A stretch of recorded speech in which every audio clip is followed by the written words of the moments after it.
guys, this is Viria, and today I'm gonna share my painting process for Hyacinthus. Hyacinthus. I'm sorry if I'm pronouncing another name wrong. It's something that I do because I don't know how to read things. And I'm also sorry that I didn't record it. I didn't record the sketch process, and it's something that now makes me very sad because when I sketched, I didn't expect it to look like... I didn't expect to like it as much as I like it at the moment. So bear with me, it's now just painting process. Basically, all I did at this point was make a few new layers underneath my sketch layer, and this is like really a sketch layer, not a line art or anything like that. On first, like the lowest one, you choose acrylic brush and you just wagyu painting the background color, and then I flat color everything with my marker tool. Since marker tool is kind of transparent, translucent, choose every color slightly darker than you think it should be, you know, just so it's compromises for the lightness of the marker. As usual, as in like every single video coloring of mine, I added two overlay layers with very warm tones and very cold tones. Since that's the thing I do all the time, yes, I'm just this boring. I kinda add them in different places, but pretty much in the same, so sorry. As the layers are added, I use my airbrush tool and I start kind of scribbling over the sketch layer, and basically on top of every single layer I start adding my strokes, because if you start to like paint very smoothly right away, you might not really like it. Doing the strokes kind of gets you the idea of how it's gonna look with a certain tone, and if you don't like it, you can always do different strokes and something like this. My painting process, I guess it's kind of painting since it's pretty no line art painting style. Oh, sorry for changing the backgrounds. I thought it might look kind of better with the lighter one. I don't know, it would give a better vibe, because I didn't really like the background color, and once I changed it to very, very light, I kind of started to see the colors of the characters better. So the main rule of mine for this kind of painting is that I copy the colors. Like, say, let me think of what I'm coloring right now. So I'm coloring his tunic, or how do you call it in English? Whenever you need a light tone, you just copy the lightest there is on the tunic and you paint that. And to make some kind of a gradient between that very light tone and where the shadow starts, you stroke over a tiny little bit. You stroke over with that light color on top of the dark color, and it ends up making a new one, which is like in the middle between that light and dark. And once you start to clean all the strokes up, you just copy the colors that you end up getting. You know, if you need to go lighter, use the lighter shade on top of the darker one. If you need to go darker, use the darkest one on top of the, wherever you need to put it, slightly darker tone. My coloring painting style for this is very geometrical, I guess, because especially whenever I'm painting folds, there are always some kinds of triangles, you know. I don't really understand how people can do that so smoothly, and I don't know, probably personally I can't really think that way when people think in general like tones and big spots, color spots, you know, and I'm very all over the place basically. Also, it's this kind of painting style where you really have to push a little bit, because it doesn't really look good for a while, you know. You don't really know how exactly it will end up looking. and that's very hard to keep in mind that how you want it to look generally, but still not quite knowing exactly how it's gonna look, and still pushing through yourself, and whenever you just want to give up, it's very hard. Also, whenever you draw this kind of portrait, when line art less style, you always have to consider that the character should be kind of readable on the background.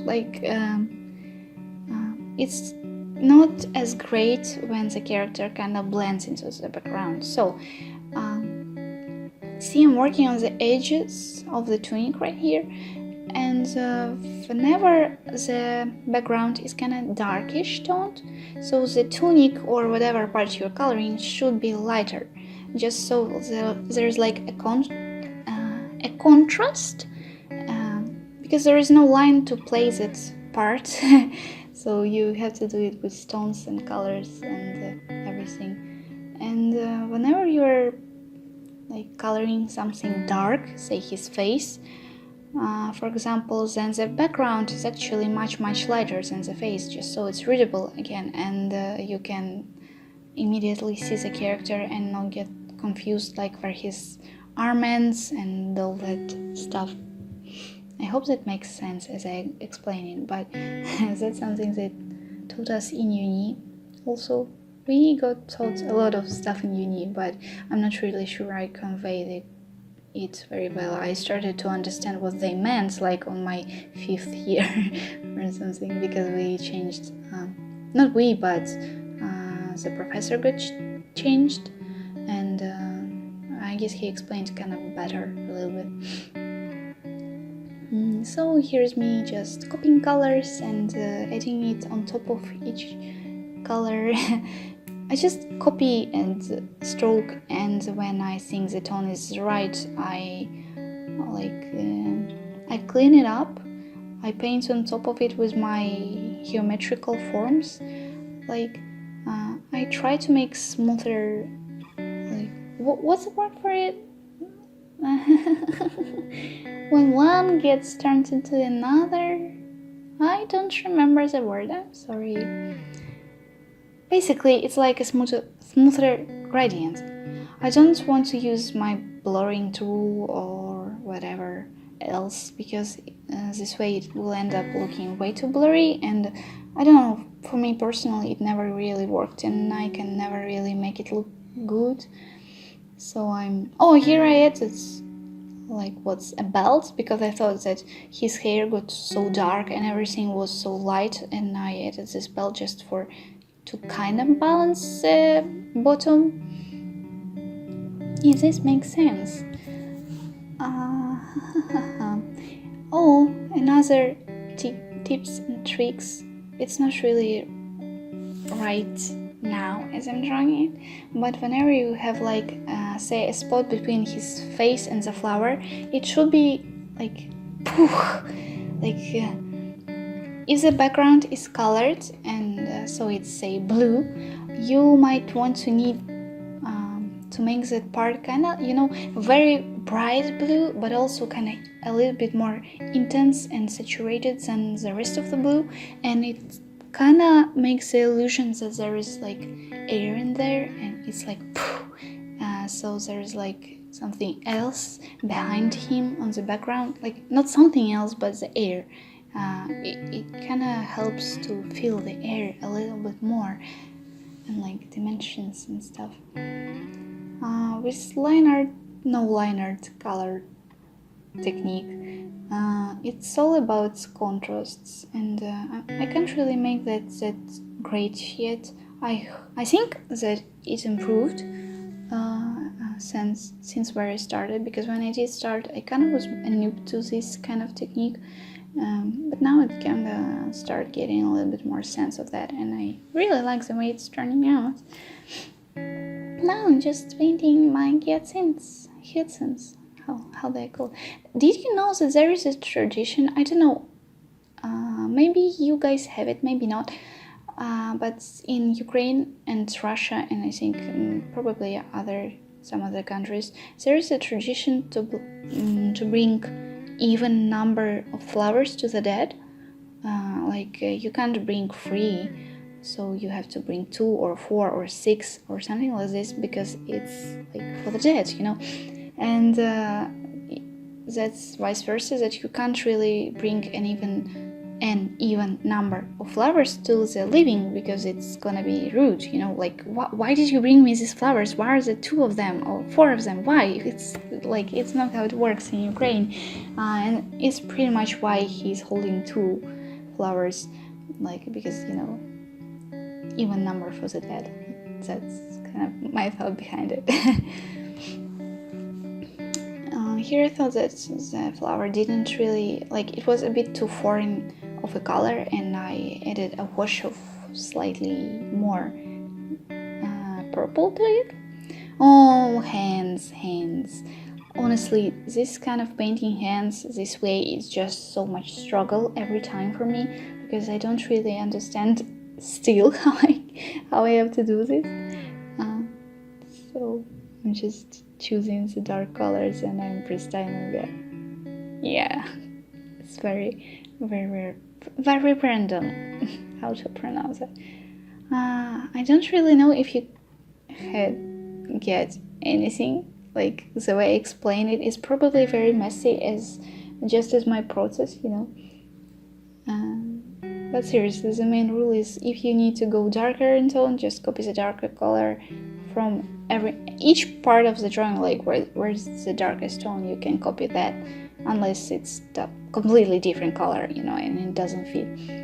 And stroke on top of lighter color, and if you need to get lighter color, you copy the lightest color and you stroke over anything. Here I'm just doing my broken ground texture on the background the way I usually do it, just so the strokes don't show this much. And then I considered to add a texture, just so the background isn't as boring, maybe. So it's kind of there, but not really there, Then I added a little bit more contrast to his leg. Then I'm saving it, editing it. Usual brightness, contrast, and my blue lighten layer. And here I didn't really change anything that much, except for some tiny details. And adding nails, because I realized I forgot it. Later on I realized I forgot to paint his ear, so I added that, but besides that there are no changes at all. So we reached the end already, and thank you so much for watching, guys. I hope it made a little bit of sense to someone, maybe. Well, I will try to explain better the next time. So thank you for watching, hope you liked it, and bye!